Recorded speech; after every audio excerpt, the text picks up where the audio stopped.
क्या दुनिया के दो सबसे पक्के दोस्त अब जानी दुश्मन बनने जा रहे हैं? क्या वॉशिंगटन और यरूशलेम के बीच की वो फौलादी दोस्ती जो दशकों से मिडिल ईस्ट की तकदीर लिख रही थी, अब बारूद के ढेर पर खड़ी है? अमेरिका के डिफेंस इंटेलिजेंस ने एक ऐसा रेड अलर्ट जारी किया जिसने महाशक्ति के भीतर हड़कंप मचा दिया है। अमेरिका को अब अपने सबसे बड़े दुश्मन ईरान से ज्यादा खतरा अपने सबसे जिगरी यार इजराइल से लगने लगा है। इजराइल की खुफिया एजेंसी मोसाद को अमेरिका ने क्रिटिकल लेवल यानी उच्चतम स्तर का खतरा घोषित कर दिया। ये वो शब्द हैं जो अमेरिका अमूमन रूस, चीन या उत्तर कोरिया जैसे दुश्मनों के लिए इस्तेमाल करता है, लेकिन इस बार निशाने पर इजराइल है। पेंटागन की सीक्रेट रिपोर्ट कहती है कि इजरायली खुफिया एजेंसियों ने अमेरिकी प्रशासन के टॉप अधिकारियों की जासूसी का स्तर अचानक कई गुना बढ़ा दिया। हालत ये हो गई है कि पेंटागन ने अपने बड़े अधिकारियों को एक बेहद अजीब और चौंकाने वाली नसीहत दी है। निर्देश जारी हुआ है कि अमेरिकी अधिकारी जब भी इजराइल के दौरे पर जाएं, तो अपना हाईटेक स्मार्टफोन घर पर ही छोड़ दें। उसकी जगह वो बेहद साधारण बर्नर फोन का इस्तेमाल करें। यानी अमेरिका को ये खौफ सता रहा है कि मोसाद उनके अधिकारियों के फोन हैक कर सकती है, उनके सीक्रेट चुरा सकती है, या फिर उनके फोन में कोई ऐसा खतरनाक वायरस और मालवेयर प्लांट कर सकती है जिससे वॉशिंगटन की हर टेबल की बातचीत यरूशलेम में सुनी जा सके।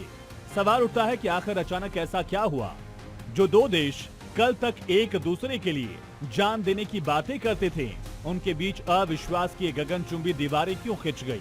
इसका जवाब छिपा है लेबनान और ईरान के उस चक्रव्यूह में जिसे लेकर डोनाल्ड ट्रंप और बेंजामिन नेतन्याहू के बीच आर पार की जंग छिड़ चुकी है।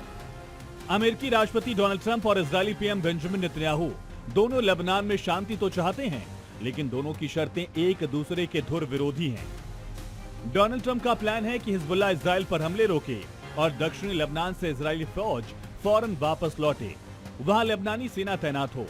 जबकि बेंजामिन नेतन्याहू का प्लान है कि हिजबुल्लाह पूरे दक्षिणी लेबनान को खाली करे, वहां बफर जोन बने जहां इजरायली फौज की मौजूदगी बनी रहे। इसी मुद्दे को लेकर कुछ दिन पहले ट्रंप और नेतन्याहू के बीच फोन पर बातचीत हुई, लेकिन ये बातचीत कोई सामान्य कूटनीतिक चर्चा नहीं थी।